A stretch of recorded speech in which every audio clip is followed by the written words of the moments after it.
Hello mga ka-dicer! Ito nga talagang napakainit ng panahon ngayon.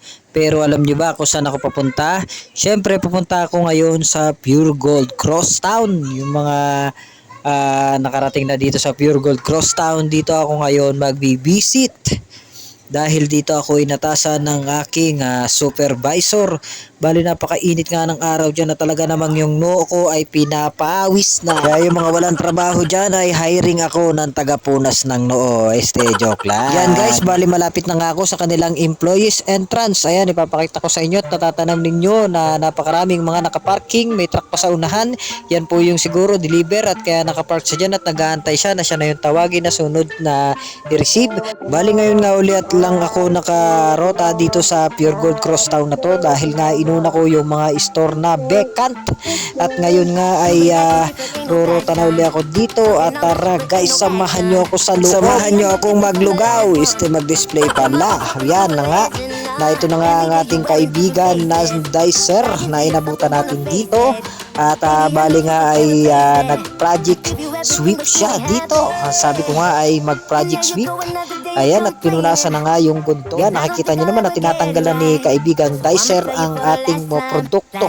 At pagkatanggal nga dyan ay syempre pupunasan niya para talagang maayos at malinis ang gondola at hindi alikabukin ang ating mga produkto. Yan ang purpose guys kung bakit tayo nagkakaroon ng project sweep, ay para naman yung gondola na pinatungan ng ating produkto ay malinis at maayos para naman pagbili at pagkuha ni customer ay talaga namang hindi siya magkakaroon ng alikabok ang kamay at hindi siya madidisappoint pagka kumuha siya ng produkto dahil maayos at malinis ang ating produkto. Bali ang sinunod nga niya dyan ay ang project salvaging. Ano ba ang ibig sabihin ng project salvaging mga ka-dicer? Sa mga hindi nakakaalam kung ano ang ibig sabihin ng project salvaging, yan po yung ating mga produkto na ikakabit-kabit natin dahil kung ibibiyo natin ito ay masasayang lang naman po at ayos pa naman at wala pa naman itong damage. Bali na po lang po ito. Halimbawa, kumuha si customer tapos naka 10 ties pero bigla niyang napis.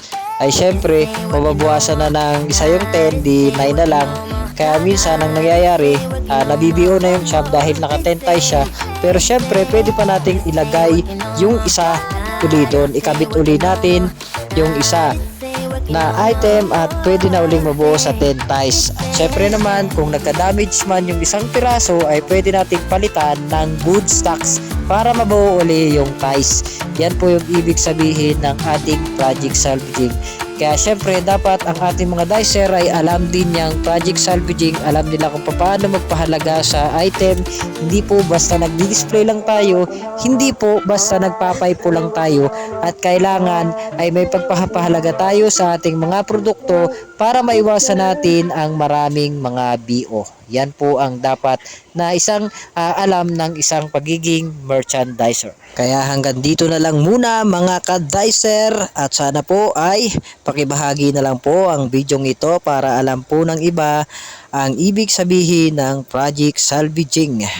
Hanggang dito na lang po and follow for more.